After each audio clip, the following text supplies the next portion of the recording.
안녕하세요. 알뜰 재테크의 김영란입니다. 자, 요즘처럼 좋은 날씨에는요, 겨울 내에 쌓여있던 먼지 그리고 찌든 때를 말끔히 청소하고 싶다는 생각 드실 거예요. 하지만 막상 하려고 하면은요, 엄두가 잘 나지 않거나 또 잘 지워지지 않는 얼룩 때문에 고민이 되시는 분들이 많으실 텐데요. 이런 고민의 해결사로 등장한 청소 대행업이 쏠쏠한 수입을 올리고 있다고 해서요. 오늘 이 시간에는요, 청소 대행업에 대해서 알아보는 시간 마련했습니다. 도움 말씀 주실 창업 전문가 나대석 씨, 그리고 우리 주부 리포터 한지영 씨 나와주셨습니다. 안녕하세요. 안녕하세요. 네. 자, 청소 대행업 하면은요, 저는 고층 빌딩에서 이렇게 유리창 닦는 거가 생각이 나거든요. 네. 말씀하신 대로 이제 과거에는 고층 건물이나 관공서의 외벽에 찌든 때를 청소하는 형태였었는데 점점 더 발달을 해서 지금은 조그마한 상가 점포라든가 또는 조그마한 중소 건물 또 우리 살고 있는 아파트 내부까지 전문적으로 청소해주는 이런 대행 업체들이 속속 등장하고 있습니다. 아파트 같은 경우만 해도 아파트 내부 전체 하는 곳도 있겠습니다만 화장실 청소 대행이라든가 또는 침대 매트리스만 전문적으로 한다든가 또는 우리가 정말 청소하기 힘든 이런 블라인드 이런 청소를 아주 세분화하고 전문해서 청소하는 그런 업체들이 계속 등장하기 때문에 이러한 청소 대행 업종에 대한 시장성은 점점 더 확산되고 전망이 좋다고 이렇게 판단을 합니다. 네, 그렇다면은요, 그 많은 일 중에서 또 어떤 일을 해야 될지 또 그게 고민이 되거든요. 어떻습니까, 안지영 씨? 이 청소 대행업을 하시려고 생각하는 분들 중에는요, 청소에 관련된 모든 것을 내가 한번 완벽하게 해보겠다 이렇게 생각을 다 하실 텐데요. 그거보다는 나만의 전문적인 분야를 정해서 집중 공략하는 방법도 있거든요. 이 청소 대행업을 하시는 분들을 제가 만나보고 왔는데요. 아마 이분 만나시면 여러분들도 많은 도움을 받으실 수가 있을 겁니다. 함께 만나보시죠. 시대가 변하면 청소 방법도 달라져야 합니다. 첨단 장비와 전문 인력으로 승부하는 21세기 유망 업종, 청소 대행업의 이모저모를 알아보겠습니다.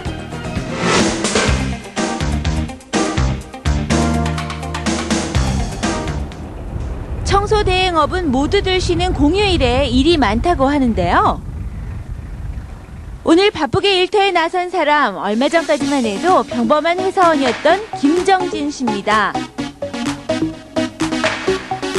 선배들을 따라다니면서 익힌 충분한 현장 경험 덕분에 이제는 누구의 도움 없이도 작업 현장에 나갈 수가 있다고 하는데요. 오늘은 요즘 수요가 부쩍 늘어난 아파트 청소가 있는 날입니다. 가정집 청소는 부분 청소 작업 의뢰가 많다고 하는데요.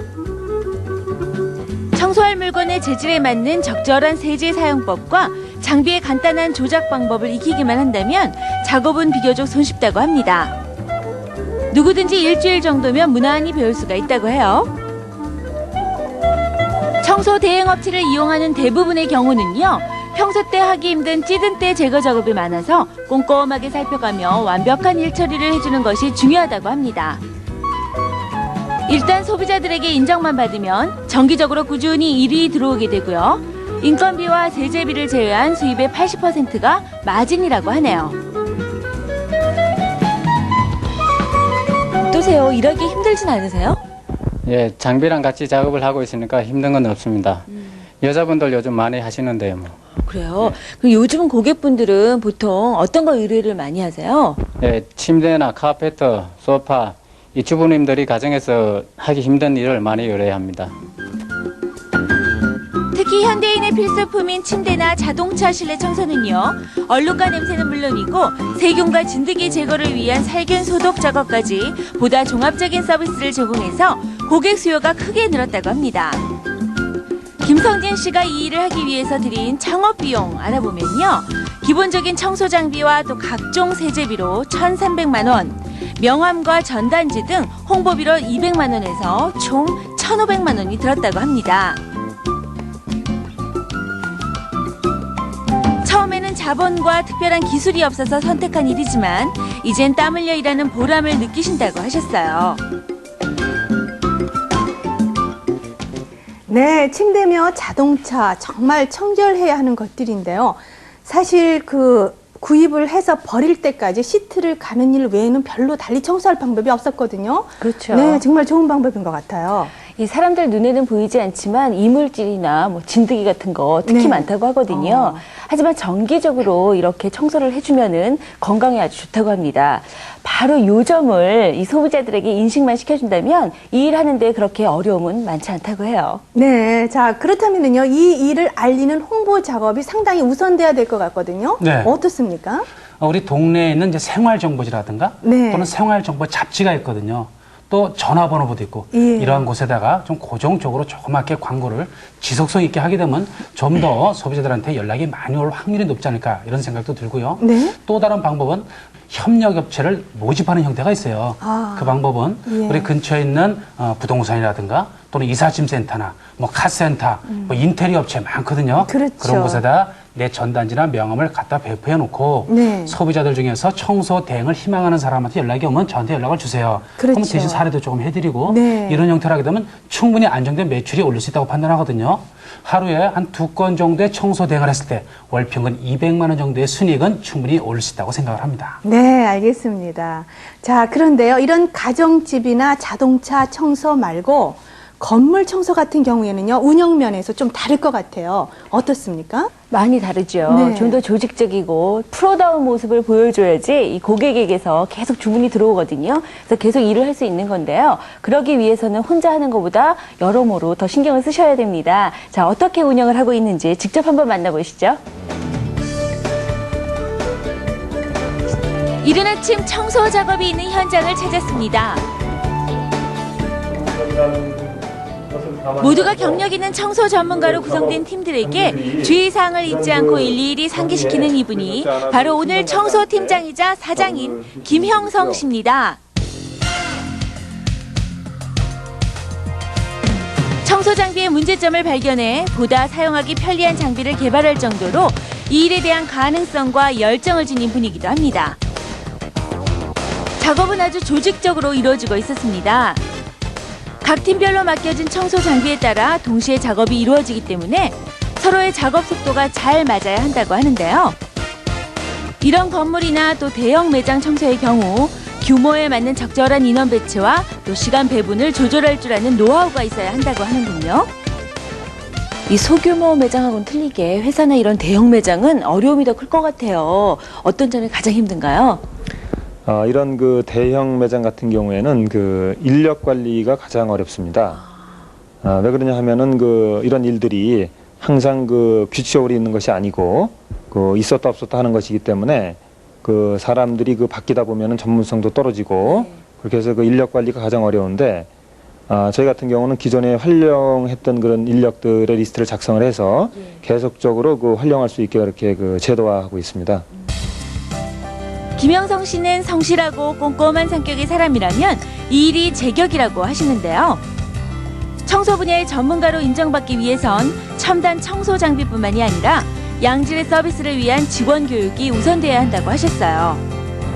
청소 대행업 하시려는 분들 참 많으실 텐데 요것만큼은 꼭 알아야 된다는 게 있을 것 같아요. 예전하고는 다르게 단순히 쓸고 닦는 개념에서 청소도 이제는 전문화, 세분화되어서 전문 직업인으로서의 자부심을 가지고 영업을 할 때도 확신을 가지고 하는 것이 중요하고요. 또 본인의 노력과 영업력에 따라서 수입에 많은 영향을 미치기 때문에 항상 최선을 다하는 것이 굉장히 중요하다고 생각합니다. 힘들고 어렵다고만 생각했던 청소. 보다 프로다움을 추구할 때 진정한 빛을 낼 수 있는 게 아닐까요? 네, 모두 함께 작업을 하니까 작업은 수월하겠어요. 아무래도 그렇죠. 네. 그렇게 각자 맡은 일만 하면 되니까 전문화 분업화가 돼서 더 일이 수월해진다고 합니다. 하지만 이 건물 청소 같은 경우는요, 사람들 왕래가 좀 적은 시간, 야간이나 공휴일날 해야 되기 때문에 그런 애로사항이 좀 있대요. 네. 하지만 그만큼 고소득이 보장이 되니까 매력이 있는 그런 일이라고 할 수 있겠죠? 네, 알겠습니다. 자, 소규모 청소 대행의 경우에는요, 점포가 없어도 가능하겠지만, 네. 이처럼 규모가 커지면은 점포가 있어야 하지 않겠어요? 물론입니다. 네. 규모가 커지면 당연히 있어야 되겠죠. 근데 처음 시작할 때는 너무 크게 하려고 하지 마시고, 저는 가능하면 이제 무점포로 네. 집에서 장비를 일단 갖다 놓고 연습 삼아서 경험도 익힐 겸 동네 주민들을 대상으로 이렇게 영업을 해보다가 이제 꽤 내 실력을 인정받는다 이렇게 생각할 때는 그때 비로소 점포를 얻으셔도 되거든요. 네. 또 점포 중에서도 저는 아파트 단지에 있는 지하 점포를 들어가는 게 좋다고 생각하거든요. 예. 지하 상가에.